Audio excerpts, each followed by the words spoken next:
pour décider quelqu'un. Alors, pour décider quelqu'un, nous avons... Ça, ce sont, vous avez ici, les 6 principes les plus importants d'influence. Vous avez ça dans le livre, d'ailleurs. Hein? Il y a un chapitre complet là-dessus sur ton livre. Ces principes, ils ont été définis, ils ont été observés, et ils ont été redéfinis donc par, essentiellement, l'acteur principal de ça, c'est un Américain, le docteur Robert Cialdini, qui est considéré comme, on va dire, le pape de l'influence. Il a fait toutes les études possibles et imaginables sur le sujet, c'est vraiment la référence dans le domaine. Et il a identifié, en fin de compte, 6 facteurs essentiels, 6 boutons poussoirs. Observez bien autour de vous. Ne fût-ce qu'une chose, la publicité. La publicité est basée essentiellement sur ces 6 principes-là. D'accord? Plus d'autres petites choses, on va parler après. Maintenant, si vous voulez faire des choses sympathiques aussi, c'est pas interdit, hein? Si vous voulez modifier, aider quelqu'un à modifier un certain nombre de choses, ou, soyons très pragmatiques, vous avez un client, ben vous ne l'avez pas forcé à rentrer, hein, quand même. Votre client, il a envie de faire des choses, mais il ne sait pas ce qu'il va choisir. Alors, tant qu'à faire, qu'il choisisse quelque chose de bien. Pas forcément. Dans la mesure du possible, c'est pas mal. En même temps, c'est pas forcément, parce que il vaut parfois mieux amener un client, par cohérence, à acheter, vous allez lui faire un petit cadeau, il va acheter quelque chose de pas trop cher d'abord, qu'il va essayer, il va tester votre service, d'accord?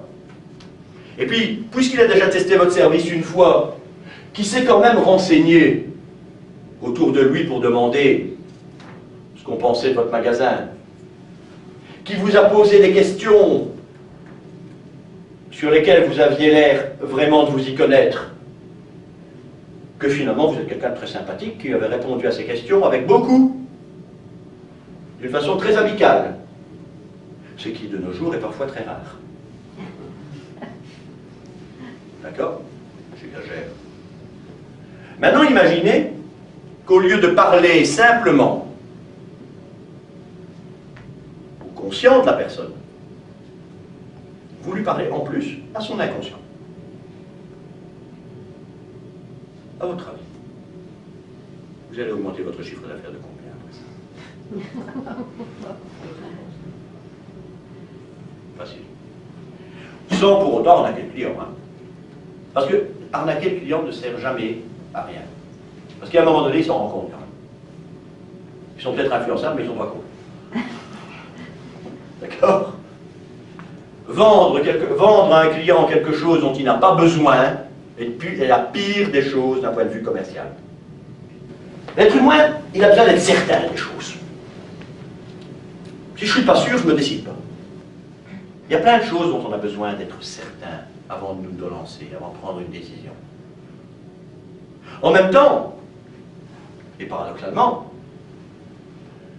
si on est toujours sûr de tout, mais qu'est-ce que c'est ennuyeux. Mais qu'est-ce que c'est ennuyeux. On a un besoin énorme d'incertitude.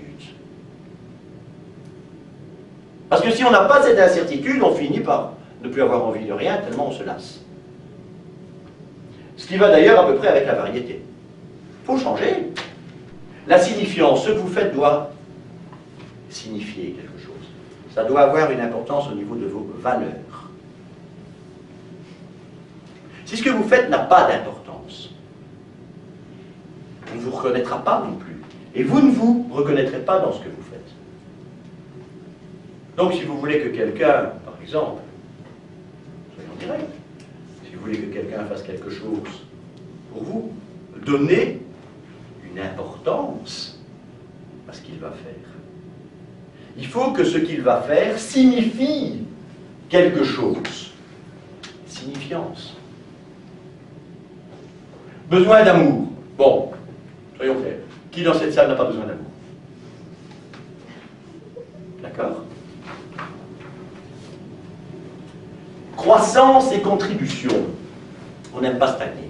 Bon, là, ça dépend un petit peu des gens, mais c'est en fonction de son... Chacun en fonction de son niveau. C'est essentiel, les objectifs.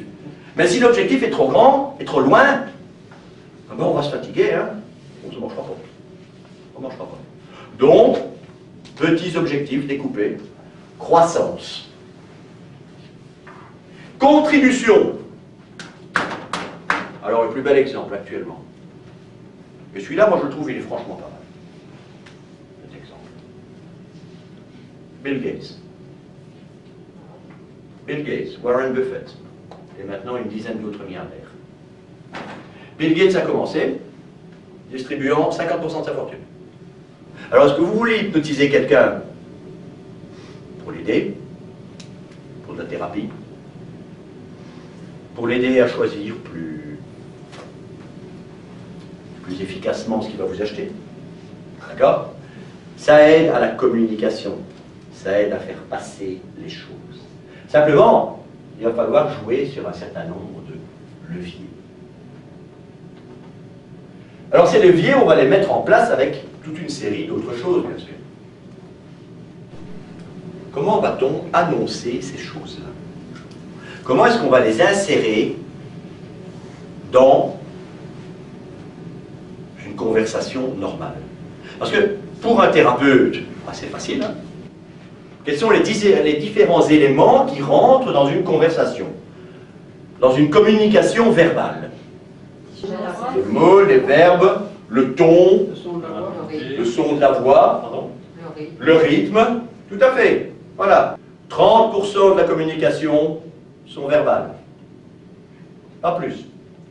À peu près 20%, entre 10 et 20% dans paraverbal, qui est la façon dont vous allez dire les mots. Et tout le reste dans le non-verbal. Donc c'est-à-dire la façon dont vous allez bouger. Quand vous n'êtes pas bien, d'une façon générale, vous allez regarder par terre. Il est quasiment impossible de se sentir mal en regardant en l'air. Pourquoi? Parce qu'on va jouer sur ce qu'on appelle nos modalités. Modalités, sous-modalités, c'est-à-dire sur nos 5 sens. Quand vous avez une émotion, vous allez regarder en bas.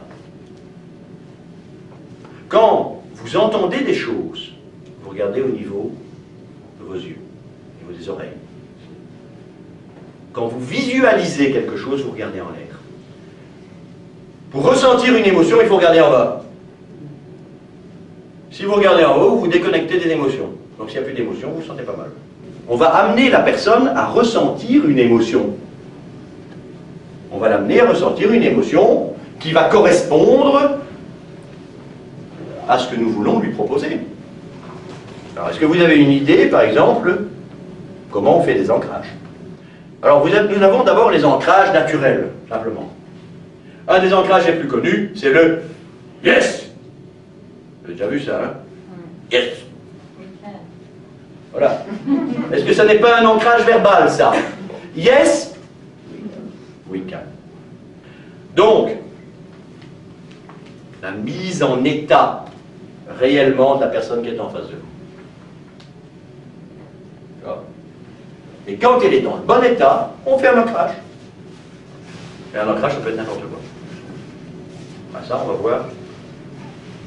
Ça, il y a une journée complète presque de cours sur les ancrages. Parce que c'est quelque chose qui est d'une efficacité phénoménale. Maintenant, à nouveau, si vous rajoutez ça, tout ce qu'on a dit avant, que vous faites de la reformulation, mais que vous faites de la reformulation avec la bonne voix, au bon moment, pour créer la bonne émotion.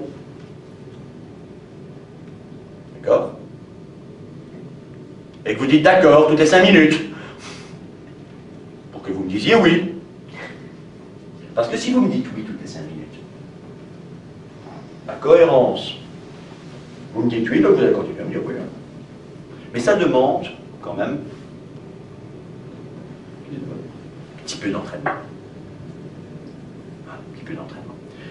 Mais par exemple aussi, ce qu'on va faire pendant la formation que je vais donner, c'est... Je vais reprendre par exemple certains discours. Des discours de gens connus comme Martin Luther King ou John Fitzgerald Kennedy. Et on va les découper. Parce que ces gens-là, à certains moments, ont réussi, eux, à décider des milliers de gens. Et en découpant le comment ils le font, on va retrouver leur technique. On parle aussi dans le livre, et on va en parler dans la formation, de quelqu'un que j'apprécie énormément dans ce domaine-là, c'est Steve Jobs. Bon, on aime, on n'aime pas le personnage en lui-même, un petit peu mégalomane quand même. Il a créé Apple, il a inventé le Mac. Bon. C'est un des orateurs les plus extraordinaires que vous puissiez rencontrer. Et c'est surtout un modèle phénoménal d'influence dans ses discours. Parce que naturellement, on va aussi faire toute une partie sur le discours d'influence en lui-même. Parler à un public. Une formation qui se donne sur 3 week-ends. 3 fois 2 jours pendant lesquels, en fin de compte, qu'est-ce qu'on fait? Mais on reprend tout ça. On a vu les besoins, on a parlé des besoins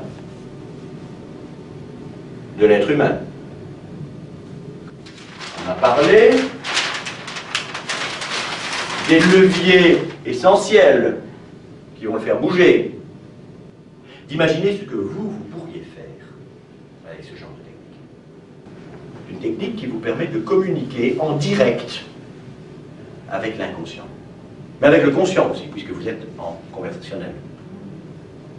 Rappelez-vous qu'il faut toujours communiquer avec les deux. Si vous ne communiquez qu'avec l'inconscient, le conscient, il ne sait pas ce qu'il doit faire, donc il ne fera rien. Si vous ne communiquez qu'avec le conscient, l'inconscient, c'est lui qui décide, donc il ne fera rien non plus. Donc, communiquer avec les deux. C'est le gros avantage du conversationnel. Bien sûr. Vous parlez aux gens dont vous avez besoin d'un service, d'une vente, d'un changement, quoi que ce soit. Bien. Cette technique, elle vous permet de communiquer. C'est d'abord et essentiellement ça. Et de communiquer le plus efficacement possible. Qu'est-ce que ça peut vous apporter? Se soigner différentes choses, ou soigner les autres. Vous apportez un plus dans vos métiers respectifs. Ben, vous allez devenir des maîtres d'influence. Pas mal, hein? D'accord? Alors, tous ceux qui sont intéressés, bien entendu, vous êtes les bienvenus.